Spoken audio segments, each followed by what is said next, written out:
But that wasn't too surprising, since I had coached Chuck into doing some pre-paving. I told him how to create that initial meeting in his mind just the way he wanted it to happen, including that his people be open and willing, and to flow that kind of up energy to it. He did, and by the time everyone gathered together, they were nowhere as resistant as they might have been had Chuck not helped them along vibrationally. Everybody except one upheld their promise and was faithfully flowing feel-good energy every day to their wants as they wrote new scripts. They had genuinely gotten into the swing of this thing and started feeling a lot more enthusiastic about life without a clue as to why. They felt better, so who cared what the reason was? About 10 weeks into the venture, sales started to develop, but from off-the-wall sources. One gallon had an aunt in Illinois who wanted to move to Washington. Another had an army son and his friends who had just been transferred to the local base at Fort Lewis and wanted mom to find houses for all of them. Another fellow had 2 referrals come in from a person he thought would never speak to him again. And still another had big success with a marketing idea to contact a very select group of buyers. Everybody had some kind of movement going, enough for them to see there was no way all these happenings could be called coincidence. In the face of one of the worst real estate markets in the area's history, these folks had found they could circumvent conditions and be responsible for their own destiny. Every day this gang was connecting to their inner beings, expanded selves, feeling inspired for the first time in months. They were sending out highly charged waves of positive energy to the universe with their individual requisition lists, and the universe was responding with circumstances, incidents, ideas, and motivation in accordance with their levels of intensity.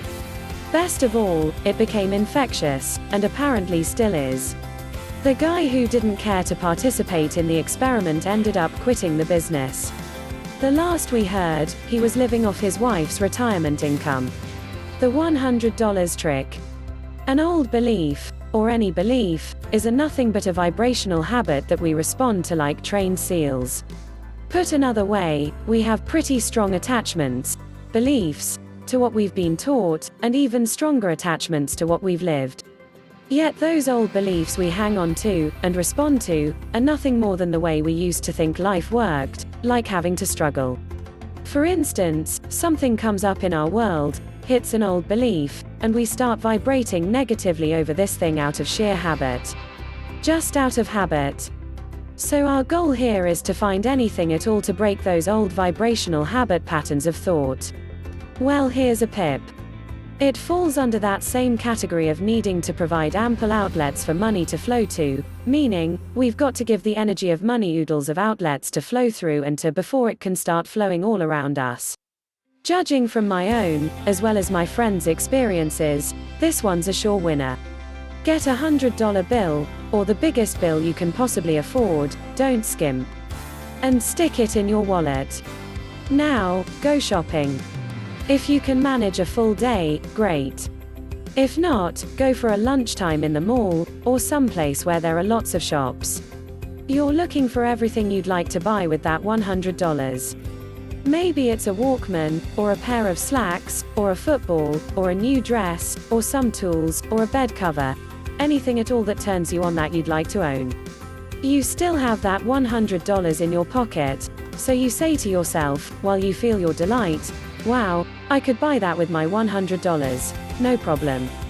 Ooh, terrific, I could buy that. Man, that's just what I've always wanted, and I have the money to buy it. You're not adding up the items to come to $100. You're looking for all the individual $100 items you could actually buy right now with that $100 if you wanted to. By the time you're up to somewhere around 1,000 items, look what's happened. You've just emotionally spent $100,000, which is going to go a long way toward helping you feel prosperous, overriding a flock of those old vibrational thought patterns about lack. My friend Jocelyn was dangerously close to some serious financial problems, going through one of those frustrating periods of, it's not happening fast enough. Although she knew full well that that sort of attitude was contributing to it staying away, she couldn't seem to break the vibrational habit pattern. Then one day she remembered the $100 trick. Almost the instant she thought about it, she hopped in her car, left her cows and chickens to their own meanderings, and headed straight out of town for the biggest mall in the state, quite a distance from her home. Jocelyn spent almost the whole day getting more and more jazzed with this silly little game, forcing herself to let go, relax, have fun with it, and emotionally spend. Finally, exhausted but filled with the vibrations of a very open valve from the thrill of the hunt, she came home to find, I swear, this is a true story, a message from her brother offering to help out financially, a message from a friend offering to help out financially, and a message that the loan on her house, which had been turned down twice because of the very unusual home in which she lived, was now approved and ready to fund within a few days. Plus, she had gotten the idea for a whole new sales approach to her business on the way home. Not bad for a few hours of play. Pre-paving, the quick shot. If you truly desire a less bumpy walk in your daily life, you gotta give that energy of yours more outlets, more things to flow to in order to keep it moving. One terrific way to do that is by pre-paving. Pre-paving isn't for cruises and castles and custom cars. Pre-paving is used more for intangibles, for creating a desired environment or atmosphere in order that a particular event or happening can come about. It's more, this is the way I want it to happen, energy you flow to a stream of daily happenings and decisions like, I intend to roll into a close-in parking place at the show tonight. I intend to get my report finished with ease, and on time. I intend to enjoy the day. I intend for my lunch meeting to be successful for both sides. And enjoyable. I intend that the animosity between us be resolved, and soon. This is pre-paving, sending out your vibrational intents ahead of you, with feeling, to arrange your day and circumstances as you desire them to be. Pre-paving is much like writing a new script, only not so involved. It's a quick shot. When you've gotten used to pre-paving with little things on a daily basis, start in with the larger business snags. Maybe a client you're having trouble with or a sale that's been on hold. Spend some time seeing and feeling the way you want the meeting to go or the contract to be signed. Seeing and feeling in a series of quick shots throughout the day. A friend of mine did some pre-paving with a court case he was facing where he knew he was sure to lose. Instead of seeing himself winning, which he couldn't imagine, with good reason, he saw and felt everybody coming up winners, shaking hands, patting each other on the back, etc. Sure enough, the case was settled to everybody's satisfaction a few days before going to court. Another friend, a young one, had a boss who was bugging her about her attire. Apparently, the boss didn't like short skirts, and my friend had the misfortune of being the first to show up in one. Really put off by his attitude, she finally did some pre-paving, with a totally humorous outcome. Instead of the boss ignoring her attire completely, as my young friend was visioning and feeling, he switched gears into open flattery as three other girls donned similar outfits. Hey, whatever it takes. Got a desk piled high with work? On overload with details? Pre-pave the day to go with ease before you get there. See yourself breezing through the work. Speak your intent and tell the universe why you want it. Then don't you dare pick up one piece of paper until you flow buckets of positive energy to get that valve of yours open, or you'll be right back in the overload soup. Pre-paving is simply sending your energy ahead of you, programmed with the frequency of your desire. Sometimes you send it to a specific place, sometimes you spray it around, other times you send it to a person. Granted, you can't change somebody's mind, force them to act against their will, or do anything that's against their nature. But in tense situations, you can pre-pave to create an atmosphere of trust and openness which will spawn congeniality. The groundwork is done.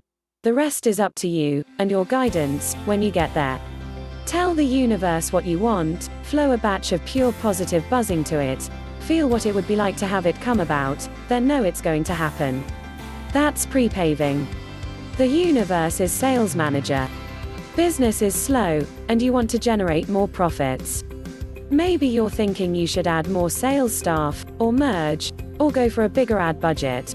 All the same old alternatives to the same old question, how to generate more black ink. Here's a suggestion. Get some group energy going to square itself. Unlike Chuck's crowd, which focused on individual outcomes, your people script their desire for the company, which will ultimately be for themselves. What you're going for is group magnetics.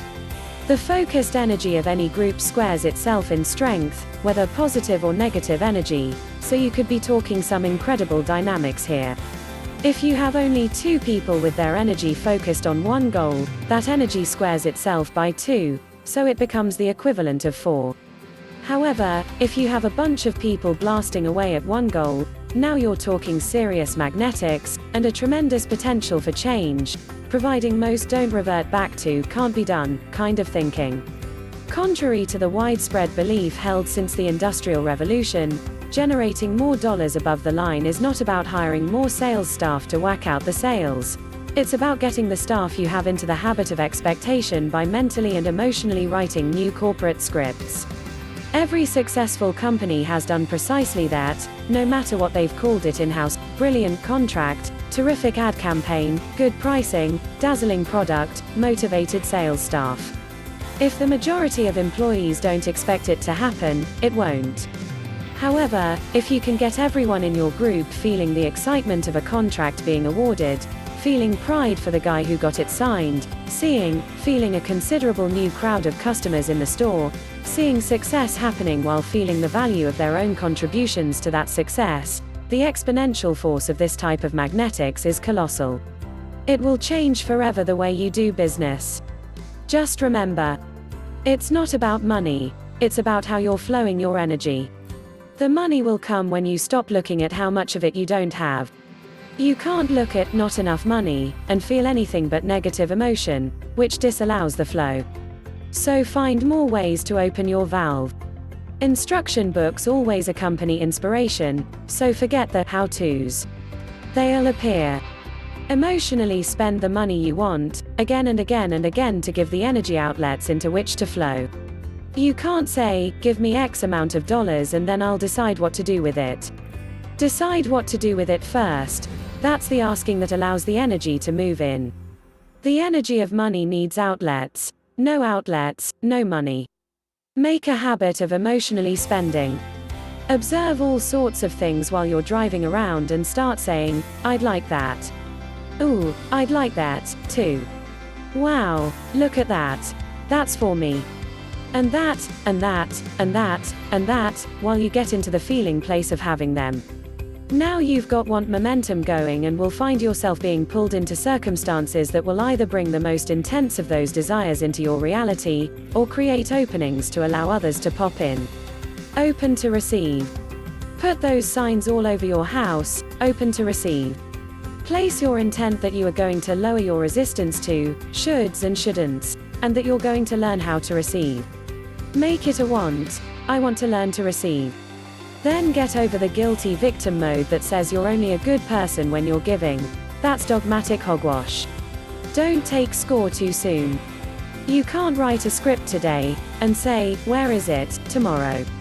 Watch your excuses. You'll never pull in the bucks with valve-closing excuses such as, not enough education, they only hire from the inside, inept staff, bad timing, etc. Even if you've got all the proper things going for you like education, training, and positioning, none of that will count for squat if you let excuses get in your way. If you've got a bunch of negative people in your life right now who are strongly into lack, that's a pretty fair indication of what station you're still tuned into. You might want to take stock. Want to measure the amount of negativity in your life? Check the amount of dollars you have coming in. For those of us who have had to struggle with money most of our lives, considerable negativity going out means not many dollars coming in. For us, dollars come or stay away in direct proportion to the negative energy we are, or are not, vibrating. And finally, always remember that what has been has nothing whatsoever to do with what can be. If you've had a tough time all your life, you have the tools now to turn that around. If you've not had the sales you'd like to have had, the salary, the recognition, the success, the peace, the happiness, and/or overall prosperity you'd like, that is all readily changeable. How fast? You have only to start flowing differently on a fairly regular basis, and a new world will follow as surely as night follows day. It must. It is cosmic law, the physics of the universe. Chapter 9, Relationships and Other Treasures. Much of this chapter I'd rather forget about, since the subject of intimate relationships relative to deliberate creating is not one to which I can speak personally. My superb resume encompassing some 40 or 50 years of relationships comes from my pre-energy flowing days, and shows it. I was a victim extraordinaire, an unrealistic romantic, a first-class codependent, and a roaring Miss Goody Two-Shoes. So much for my outstanding track record with relationships. Be that as it may, I'll pass on the basic tenets of creating meaningful relationships through energy flow, as the process is no different from creating anything else. For in truth, anytime we have an alliance, to whatever extent, with anyone or anything, that constitutes a relationship. So here we go. It ain't the dorky habits. Relationships, be they with a spouse, partner, friend, or business associate, are, like everything else in our world, about how we are vibrating. Period. And how we are vibrating is coming from how we are feeling. Period. That being the case, it's not going to take a genius to figure out that if we're feeling anything other than at peace with ourselves, as well as totally allowing and appreciative of our partner, good luck. Our vibrations are going to be slicing away at that relationship, no matter how much we're convinced that since there's nothing wrong with us, it must be the other guy's fault. If we are verbally or mentally accusing, berating, or disapproving in any way, we are attracting negatively. If we are feeling trapped, ignored or neglected, unsafe, misunderstood, or shortchanged, we are attracting negatively. If we race in to please, rescue, or placate, we are attracting negatively. And I can already hear the, yeah, buts. Yeah, but you don't know my partner. Yeah, but how would you feel if you had to live with this one or work with that one? Now granted, when two people are involved, there are two doing the vibrating, and rarely do those vibrations match. Nonetheless, we are the sole and exclusive creator of our experience, not our partner, not our parents, not even the boss who just got us fired. So as hard as it may be to swallow, it becomes a matter of looking at our own valve, our own reactions, our own focus, our own energy flow, because as long as we're glaring somewhere else, past or present, at all the stuff we don't like, not only are we inviting more of the same, we're blocking all the good things we'd like to see in its place. The bottom line is, if our partner, or anyone else who classifies as a relationship, has some dorky little habits that annoy us, don't want, and we focus on him with even moderately closed valves, all we're doing is perpetuating the dorky habits we'd like to erase, because we're holding them in our vibration. And therein lies the relationship that ever innocent attention to meaningless they may cause of every downward spiral of any went sour, the relentless, though surely disagreeable conditions, no matter how appear to be. As any small, unimportant aggravation begins to snowball into something major from our continued focus and negative energy flow toward it, we'll start to get more of other unpleasant things on that same wavelength, as well as enlarge the petty thing we've been grousing about. That means not only will that infamous toothpaste cap never get put back on the tube, but that very irritation has the potential, with our constant negative focus, to escalate into an unwanted extramarital affair, a fender bender, a layoff, even a divorce. The worse it gets, remember. A constant flow of annoyance over anything will, sooner or later, turn ugly. It must. Like attracts like. Sure, when someone is pushing our buttons, every ounce of us wants to push back. But it's never about what we do in a relationship that equals what we get. Never. It's not even about how our partner is flowing energy. Like everything else in our world, whatever it is we have in our face has come squarely from how we ourselves have been feeling, flowing, and vibrating.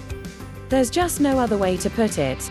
If you want to change the conditions of your relationship, you're going to have to change your vibrations. The culprit is blame. Most of us think of blame as the melodramatic pointing of a long, crooked finger towards one who has done scandalous wrong. Yet we're actually into blame just about every waking moment of our days. From weather, to rude drivers, to toothpaste caps, we blame from sunup till sundown and never think a thing about it. Oh sure, more times than not we're probably justified in our accusations, but so what? There's not an ounce of well-being that can squeak through the low, thick vibration of blame, whether it's justified or not. In fact, the electromagnetic energy of blame is so potently charged as it flows from us to others, it can cause those who are usually fairly dependable to mess up all over the place. And for sure, sending blame energy to someone who's been nasty, stupid, abusive, or drunk only amplifies the condition you'd like to see changed. Some friends who had their luggage put on a wrong flight were fuming and stewing for hours at their hotel over the inefficiency of the airline. Their important luggage, which had been seen but had now vanished, was so completely lost, no one even knew where to start looking. Finally, my friends realized what they were doing and switched to appreciating the usually competent employees they'd been berating.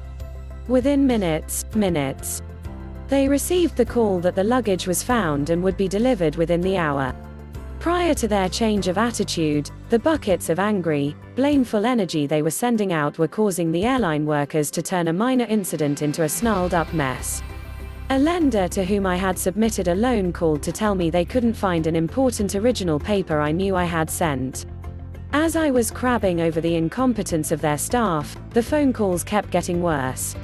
More stuff missing, more facts not properly documented, more problems. The more I knee-jerked into fuming blame, the more this thing was falling apart right before my eyes. Then I realized what I was doing, switched to appreciation for the normally efficient personnel, and in less than 15 minutes they called to apologize. Everything was there. The loan had been approved. A participant in one of my seminars couldn't stop blaming her husband for what she perceived to be the cause of their twins stuttering. After the seminar, she reluctantly agreed to undertake a program of brief hubby appreciation periods daily. She called about 6 months later to tell me how difficult that had been at first, but as she got into the swing of it, she learned to catch herself at the onset of a blame bout and get her valve open enough to flow some appreciation to the girls, as well as to her husband. As of the last phone call, both of the girls had nearly returned to normal speech. I don't know what happened to poor hubby. The point is, the energy of blame always makes a bad situation worse. Always.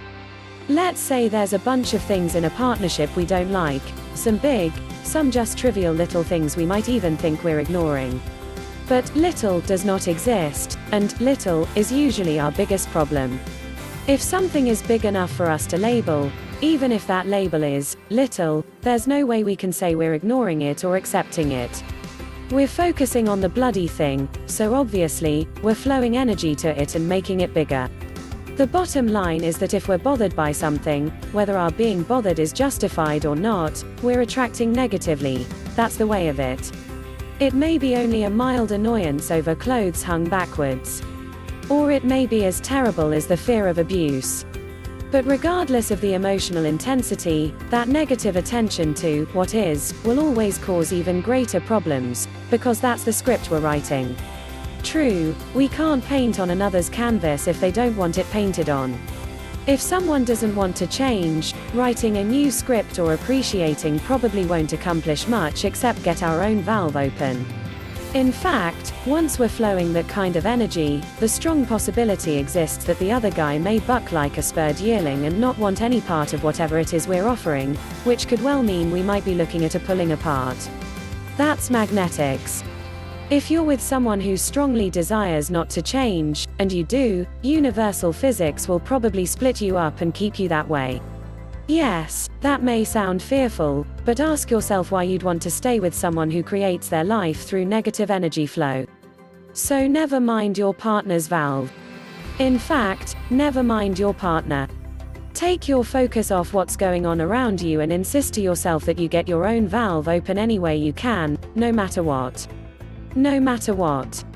The only way you'll ever have a relationship the way you'd like it to be is to script it that way and stay with that script until it comes about, either with this partner or another with whom you're in greater vibrational harmony, which means, if you haven't already guessed, being a whole lot happier. We get to choose. If you're a silent sufferer, as I was, good luck. Whatever it is you're suffering over is growing like an overfed weed. Same thing if you're a controller, nagger, worrier, or people pleaser. You have to take your relationship killing focus off whatever it is that's closing your valve and put it on to what you want in life. In other words, take your focus off your don't wants, put it on your wants, and keep it there. If you've got a drunk on your hands, open your valve and write your new script. If you've got an unemployed partner on your hands, open your valve and write your new script. If the two of you are fighting over money, open your valve and write your new script. Start talking with your partner about what you want and why, not what you don't want and why. I know, I'm sounding very cavalier about this. Like there was nothing to this business of ignoring the actions of some jackass who you're sure is responsible for making your life miserable. Blame is our game, and pointing the finger back on ourselves has always seemed so pointless. In the middle of writing this chapter, I took a break to go do some grocery shopping and maybe go to the steam bath to clear my head. I wanted to leave the subject behind for a while to make sure I was touching all bases. Leave it behind? Oh sure. As I was driving to the store, I started a rather nasty inner dialogue with the folks who were renting the little house on my property. They had been unable to pay the rent for a couple of months, and my focus on that non-payment was becoming all-consuming, to say the least. And anyhow, the car was a great place to fume, so I was going on and on with all these phony undertones of compassion and understanding. Frankly, I was boiling, yet totally oblivious to what I was creating with my vibrations. And here I am writing about it, for Pete's sake. Fortunately, it was my cantankerous mood in the supermarket that woke me up. Just as I reached for the dog food, it dawned on me how snarly I felt. I asked myself, what's bothering me? And in an instant realized it was my focus on the lackful conditions of my tenants. At first I was annoyed at myself, then even more annoyed that I didn't feel like getting out of my mood. I finished my shopping and headed straight for the steam room, easing myself bit by bit into a better mood as I drove, so that by the time I hit the steam, I was ready to write a new script. First, a little appreciation. Nice kids, pleasant to have around. Not exactly rah-rah, but better than where I had been. I could feel my resistance simmering down, a little. Thank goodness they were there to take care of the dogs while I was away. No other tenants have ever done that. And no other tenants have ever offered to help with the annual house painting touch-up like they did. That felt better. And they really do love their place, and have it fixed so cute. By now, my valve was open enough for me to start the new script, so I headed for the empty pool where I could quietly talk out loud without being stared at. You both just got new jobs? Wow. That's fantastic. I'm truly happy for you. I know you've been wanting to buy some new furniture, so now you'll be able to do that. On and on I went, painting the picture I wanted, backing off when I'd go too far and it didn't feel comfortable, pushing ahead when it felt good. It wasn't 10 minutes after I got home that the kids came over beaming from ear to ear. Not a new permanent job yet, but they had found an ongoing means to pay me, starting immediately. Fast action, to say the least. Though they had been abundantly aware of their inability to pay me, their primary focus was on their love of the place and all the ways they intended to fix it up, not on their lack of money, so we had a vibrational match, theirs and mine. If they had been focused fearfully, all the appreciation in the world wouldn't have made a bit of difference. Vibrational ping-pong. One of my first jobs after I got out of college was in New York City working for what was, at that time, the largest catalog photography house in the world. They did all the fashion shots and most of the still life photos for Sears and Montgomery Ward. The best part of my job was working with the stylists, the gals who had to make sure the clothes fit just right by stuffing everything from rolling pins to beer cans in all the right places. Day in and day out the top male and female models of the day whizzed through our studios. I didn't pay much attention to them, but there was one striking, tall willowy redhead who seemed to be the constant butt of everyone's jokes. Each time she'd breeze in, by the time she was ready to leave, a whole new round of wisecracks was circulating through the office before she was out the door. It seems this gal had a revolving boyfriend problem, so revolving that each time she showed up for a shoot, which was several times a week, she'd either be wailing about the last one or in ecstasy over the new one. She was like a ping pong ball, breaking up every time the ball crossed the net. That bastard. He wouldn't return one of my calls. He's just like all the rest, so engrossed in his own petty world, he has no time for mine. He seems to have time for his other girlfriends, though. All she could do was blame, blame, blame and attract so many more clones, so fast, it became the standing corporate joke. Off and on someone felt a twinge of compassion and said something like, "How can such a beautiful girl like that have such a string of bad luck? With all she's got going for her, how could that happen? String of bad luck? No. This beautiful young woman was attracting from her old vibrational script, her old habitual way of viewing men. Her script never changed. She knew she could attract men like bees to honey, and indeed she did, but they all ended up being the same kind, attracted by what she was continually vibrating. As each poor clone would turn up, only to pass into extinction, she'd flow out yet another litany of negative don't wants to attract the next one, and the next and the next.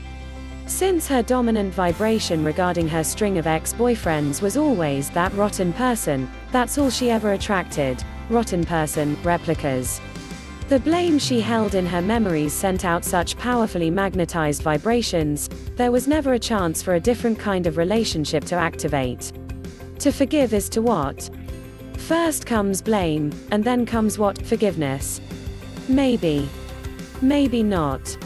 It goes without saying that the exalted position of forgiveness can come about only after one has first convicted.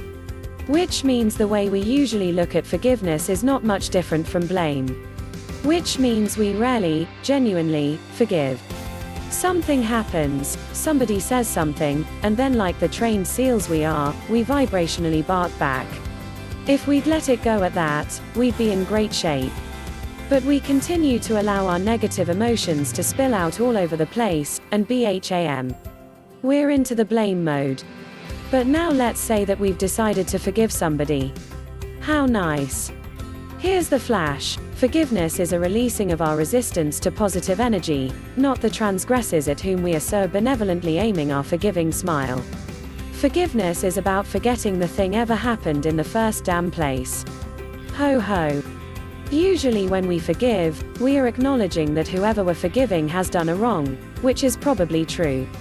Then, even though we say we forgive, we secretly hold on to the dastardliness of the wrong. Yet true forgiveness is about no longer holding on to or stewing over, focusing on the thing that got us all riled up to begin with. And that holds true whether it happened 5 minutes or 50 years ago. Why? Because unless we let it go, we'll keep getting more of it, that's why. If we hold on to it, it's in our vibration.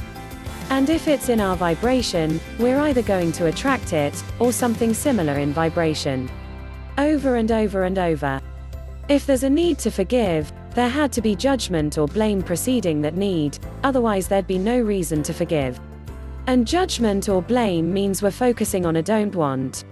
So the first step in forgiving, and you're probably not going to like this, is releasing the resistance that caused the blame in the first place, meaning the ability to say, and mean, who cares? Who gives a hoot? Maybe the idiot did do something awful, something really tasteless. So what? What we're talking about now is honest to God unconditional love, something I'm sure not 1 in 50 million of us has ever understood. I didn't. I always thought unconditional love meant you loved somebody in spite of what a degenerate they were, which of course meant I was still focusing on their degenerateness, holding it in my own vibration. What unconditional love really means is, I will keep my valve open to well-being no matter what crazy thing you've done. Remember, you don't have to change it or even like it. You just have to stop focusing on it. It means, I don't need conditions to be just right to be happy. I'm not going to pay any more attention to your silly habits, because I don't need everything to be perfect for my love to flow to you. You can be nasty, you can say mean, hurtful things, but your choice does not affect my choice, which is to keep my valve open and feel good. I am no longer blaming any negative conditions and/or your negative habits for the way I feel. Sure, I know that sounds nearly impossible, but what's it going to take for us to allow happiness? The neat thing about getting into this space of, I don't give a hoot what you do or did, my valve is staying open anyhow, is that you're automatically allowing the kind of conditions to come in that you want. Definitely the name of the game. You are no longer hinging how you experience life on the actions of others. Am I saying to forgive an abuser? No, not in the old sense, never. To forgive in the old, normal way means you're still holding the wrong in your vibration and inviting more of the same. I'm saying forget it, get your own valve open, write a new script, and vibrate your way out of that mess. Am I saying to forgive an adulterer? No, not in the old way.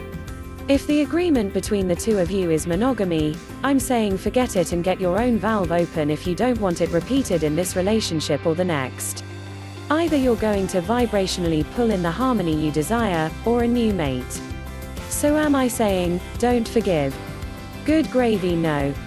On the contrary, I'm saying forgive at the drop of a hat. Do I forgive you? Of course, now what's next? That's a long, long way from, well, I don't know, honey, that was a pretty awful thing you did. Even a little bit of forgiving at a time will work, then a little more, and a little more if that's the only way you can do it. But one thing's for sure, unless you want more of the same, forgiving ultimately means forgetting. The plain fact is, focusing on what you don't want in a relationship is never going to get you what you want. Never in a billion years. For a relationship to change to your liking, it's gotta be. Focus off the condition. Focus onto opening the valve, yours. That's the only way your unwanted conditions are ever going to change, and the only way your relationship will survive. How can I help? I have a mate who is disabled. How can I help him? I have a mate out of work. What can I do to help? I have a brother who is angry at the world. Is there anything I can do? We all want to help. We want to give, or do, or say something that will make it better for someone. But take care, a helping hand is not always what it appears to be. If you'll think about those questions for a minute, you'll see the focus is squarely on the other guy. And when it's on the other guy's pain, you're joining with that vibration, merging it with your own until your valve becomes as closed as theirs. Your focus is on the negative condition, which is giving you more negative feelings than you had to begin with. And even worse, you're helping your friend to more negativity than they had before you joined up with them vibrationally. So how do you help? The first thing to do is get into a good feeling place and get your own valve open before you do any thinking about the person. Then you can inspire, not ensure, just inspire, that same valve openness in the person you're thinking about. You're no longer attempting to paint on their canvas, but you're genuinely offering them paints and brushes.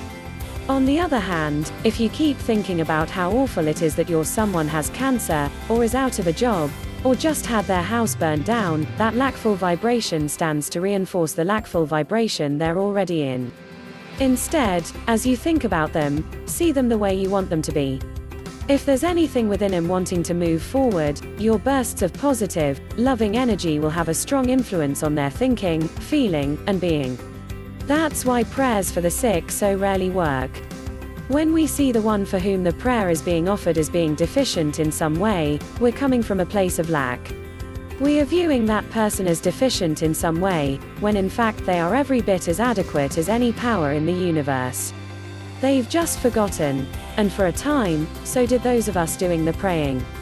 I have a friend whose father was dying of an empty life 3,000 miles away on the opposite coast. Every night as she went to sleep she would send her father healing thoughts, hoping to help him come around. But in her own saddened state, she was seeing him in his lack, alone and melancholy, a pathetic picture of a man without friends, without incentive, without the will to live. He kept getting worse. Then she got wind of the law of attraction and realized she had been doing exactly the opposite of what had been her intent. After that, as she lay in bed each night, she would see her dad as he used to be, vital, filled with fun, spirited, gregarious. She refelt the wonderful times they had playing tennis together and the merriment of the family ice skating on the local pond. She could feel herself just melt into the joy of those feelings and times. Within 3 days, her dad called saying he felt better than he had felt in years, and would it be okay if he came out for a visit? Was she responsible for this change? Only in providing her dad with an opportunity to pick up these new paints and brushes. She had given him a vibrational leg up, much like we might toss a life jacket to someone. They can grab it or not, but the choice is theirs, and theirs alone.